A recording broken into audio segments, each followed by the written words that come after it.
We've made the call. It's Wednesday morning and there's a big southerly due on Saturday afternoon. We've got 2 days to get up to Wide Bay Bar at the bottom end of Fraser Island. Essentially, that means we need to get up to the end of Moreton Island this morning, which is about 29 nautical miles from where we are here at Dunwich on North Stradbroke Island.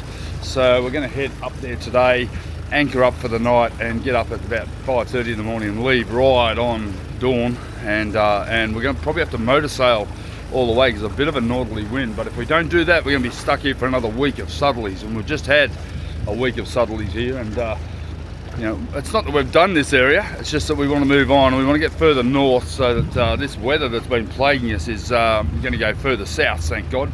And then hopefully that southerly won't bring the bad weather as far north as we are now. But yeah, beautiful spot here.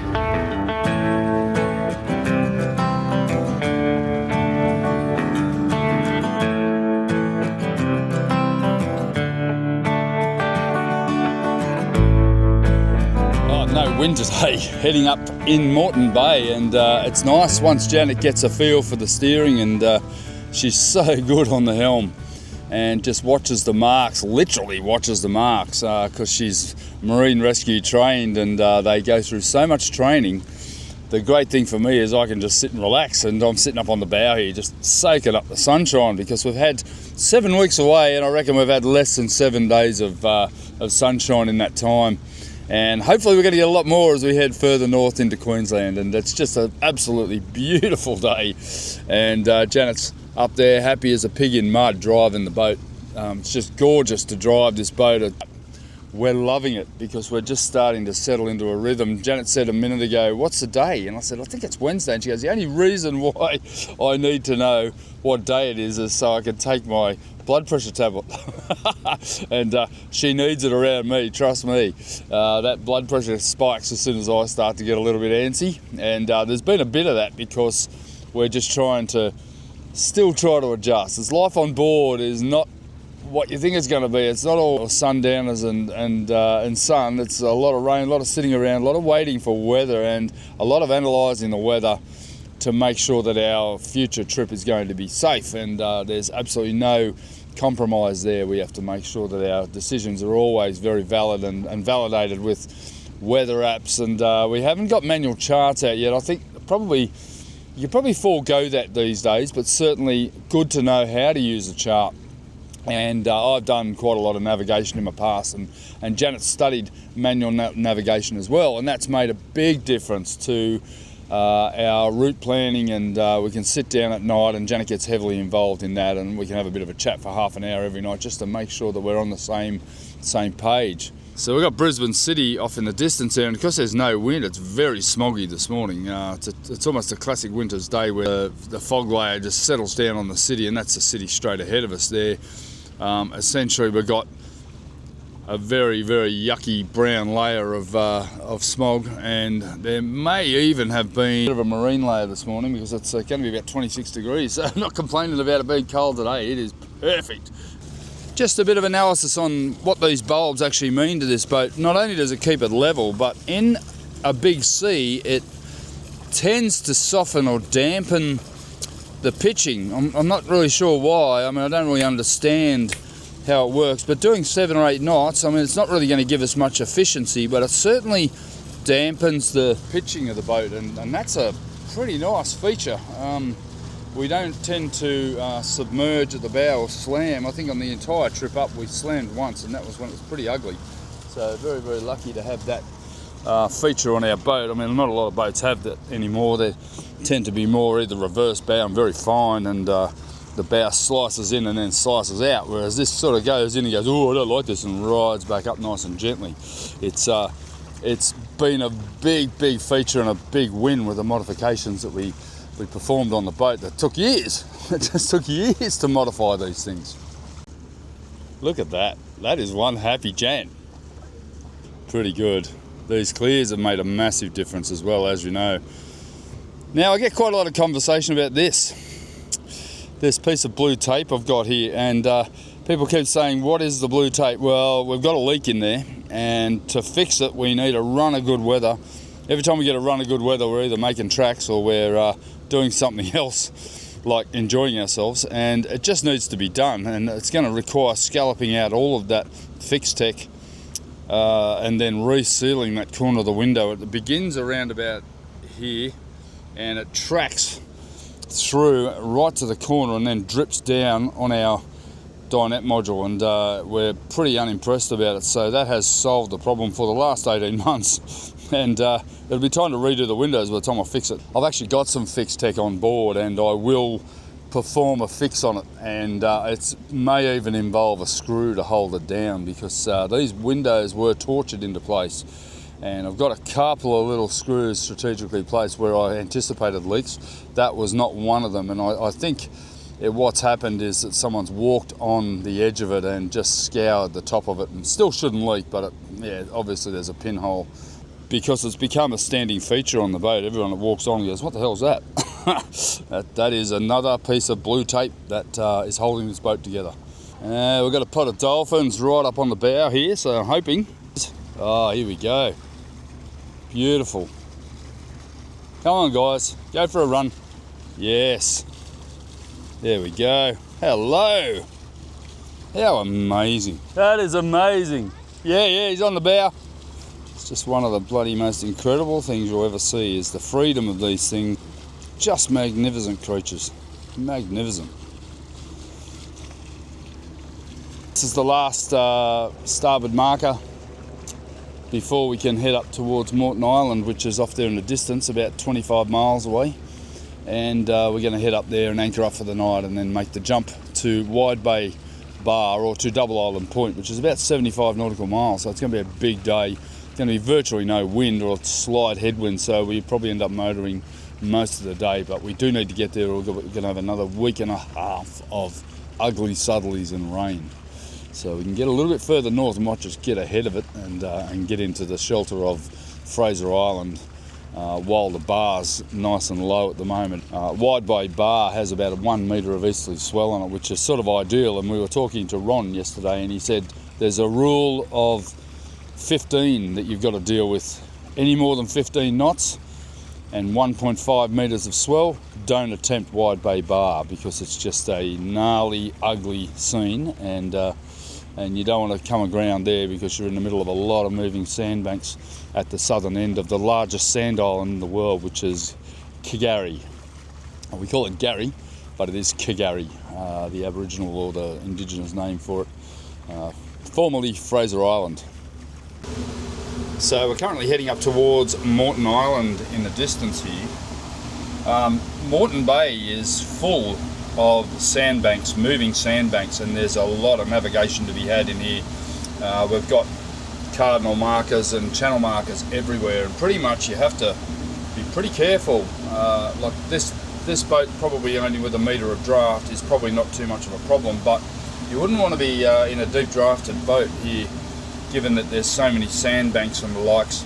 But we're heading right up here, up to a place called Bulbous, or just north of Tangalooma, which is a wreck artificial reef region. And then we're going to be jumping off from, tomorrow morning, we're going to be jumping off from here, right up the coast, from here right up to here, which is Double Island Point, which is the bottom of Fraser Island, which is, well, obviously the largest sand island in the world.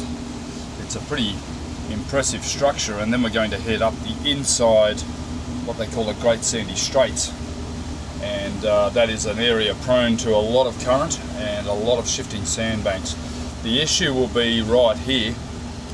I don't have a touch screen because all the years of sanding has destroyed my fingertips, and anyone that receives a text from me or a message from me will note my spelling errors, and that is because my fingertips are destroyed from all the sanding. But this area here, this bank here, or this bar, is a pretty dangerous bar, and you need to get the tide right and the wind right and the current right. So you've got to make sure all those ducks are in a line, and Friday morning is about our best opportunity, potentially Saturday morning, but Friday morning gives us our best chance to get through at around about 11 o'clock as we catch the last of the flood tide up into this area here, and we'll be spending a week or so up in here before exiting into Harvey Bay, which is this area here. It's a large protected bay from southerly winds, and a general area for the congregation of the humpbacks, the breeding humpbacks. I opened up a can of flow coat that I put on board about 6 months ago, expecting it to be okay, and it was just a write-off, so it's now in the bin, sadly. And yeah, I've got a 4-litre tin of white gel coat, but I have absolutely no wax to put in it, so I can't do any of those minor repairs that I want to do, so I've got to get some delivered. And yeah, dangerous goods, $35 just to get a 250ml tin of wax in styrene freighted to a post office box. And yeah, and I want to get a service kit for our little outboard as well, new impeller. It's never been done as far as I know. I mean, it's only 18 months old, but still I'd like to have that on board, and then that's another thing I can do. Another project I'm keen on doing is the new beach wheels, and I'm trying to work out how to do it. I can go to a beach and do it, but then I really shouldn't float the boat for about 24 hours to let the Sikaflex go off. So I'm inclined to drag the back end of it up onto the sugar scoop and have the bow in the water and just secure it somehow with some padding underneath, and be able to operate on those new wheels and get those fitted, because I can see a lot of sand and corally beaches in our future. And yeah, the little wheels that we've got are shit.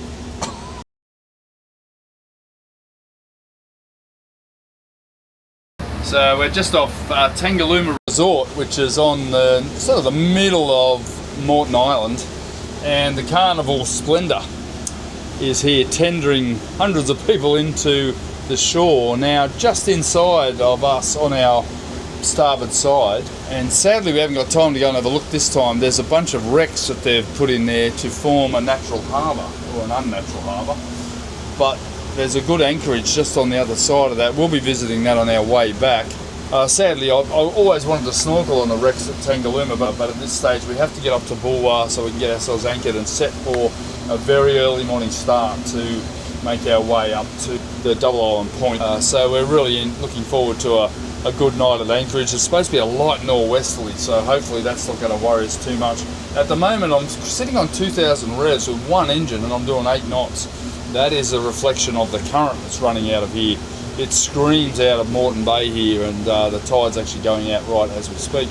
So good to have the speed assist, and we're not using too much fuel. We're just on one motor. We're trying to even up the engine hours on these motors. I'm always trying to keep them even, and the starboard motor doesn't run our hot water system, so that's always a nice way to top up our engines.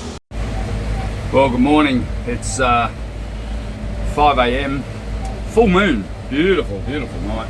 We've had a really rolly night at Bulbous, which is at the northern end of Moreton Island, and we're about to break free into the open ocean again after over 2 weeks inside.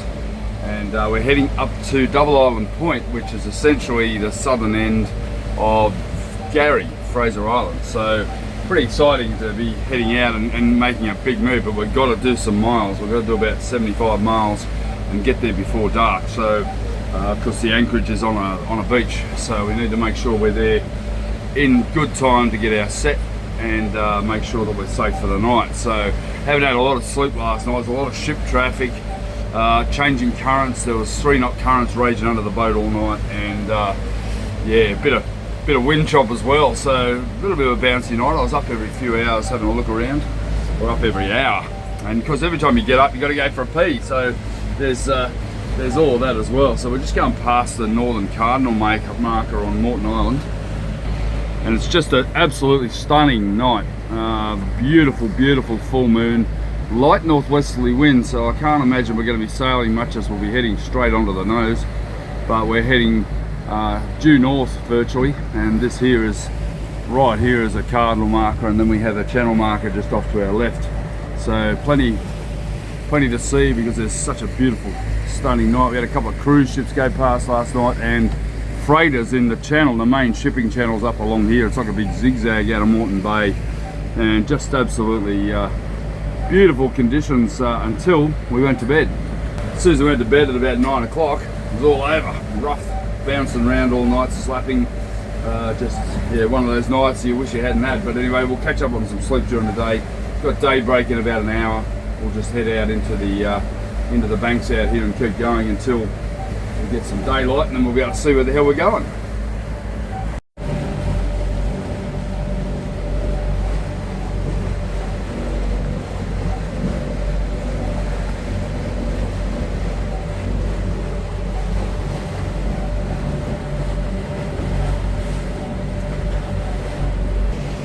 Well, sun's about to rise, and we've made it to the northeast channel markers and just about to cross the bar. So apparently there's a bar here.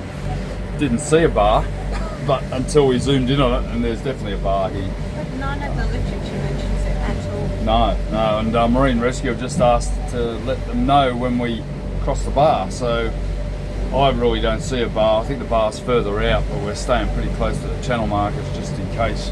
It is a little bit bouncy here. It's only a metre of swell, but certainly these sandbanks around here. There's a whole heap of sandbanks around here that are giving us a bit of uncomfortable conditions. Hopefully it improves as we turn more to the northwest and head up towards Rainbow Beach. But yeah, big day ahead. We can't get any more than about 5 knots because we're slamming into it because we're sort of heading across it. And hopefully by the time we turn and have the swell on our beam, we should clean up a little bit. But anyway, we'll see how we go. It's 6 a.m. and we've been on the water for about an hour. We've got about 65 nautical miles to go. I think everyone should experience a sunrise from a yacht. It doesn't get any better than that. We're about 8-9 nautical miles north of Moreton Island.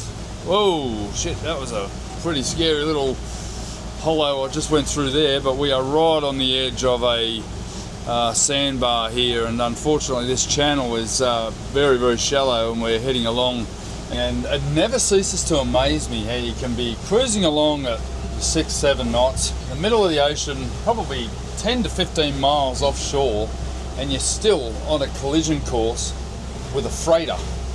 I've been tracking towards this giant freighter for about, I don't know, 20 miles, and every time I adjust the course it still tends to want to track towards him, and I've had to make like a 3-degree correction on the autopilot just to get past him. A lot of that I guess is due to the swing. He's swinging around a little bit. The other anomaly that or phenomenon that's blowing my mind is that I'm out here in the middle of the ocean, and off to my port side, the container ship coming straight at us. How the hell does that happen? I mean, I am a dot in the ocean, and this thing's doing 13 or 14 knots straight at us. Absolutely unbelievable how you can be so remote and so out in the ocean and still have these Goliaths just bearing down on you, whether they're on anchor or whether they're moving.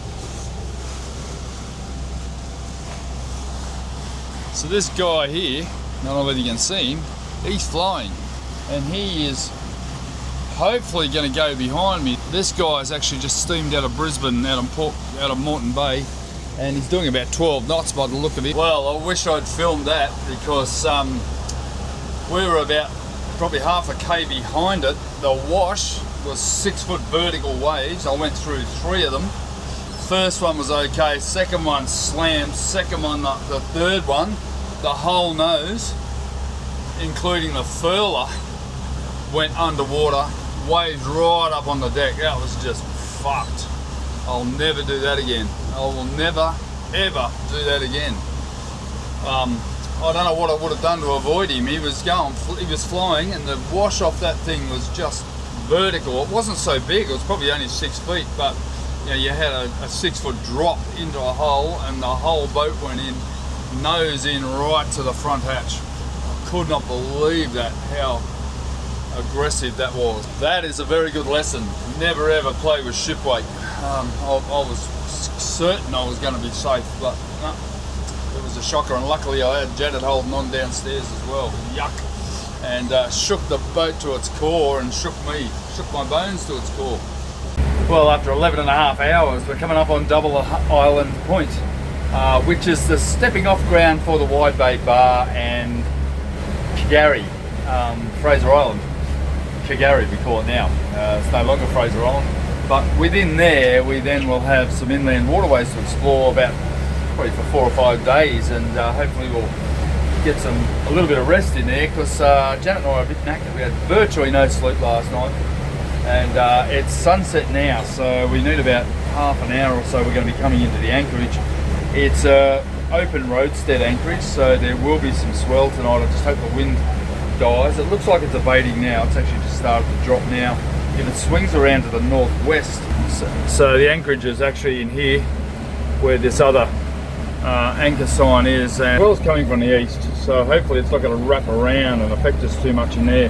But if the wind blows northwest and the swell's coming from the east and any current there, it could be a little bit of a rolly night. So anyway, we're almost there. Sun's starting to dip, and we're going to just get there right on time. So we left at bulbous, the northern end of Moreton Island, at 4:50 this morning. And you know, I was just talking to Ron on a text a moment ago, my mate, and he's down in East Gippsland at the moment, down in Victoria, and unable to leave because of a massive storm coming through.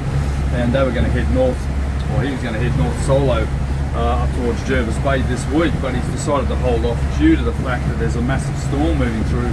But he said bulbous anchorage looks good in theory, but unfortunately where we stayed last night, 3 knots of current raging against us, plus the northwesterly wind.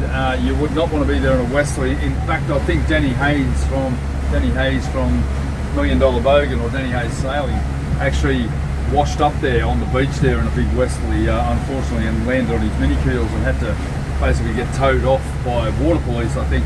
So there's a lot of things to think about, and we're certainly learning as we're doing. Janet's inside taking it easy. Enjoying yourself? Yeah, folding up the washing, doing all the domestic stuff. Pretty comfy in there. Oh, you finished your book? Oh, well, that's good. All right, well, we're coming into Double Island Point, done. Pretty exciting. Exciting to get somewhere, isn't it? It's always exciting to get somewhere.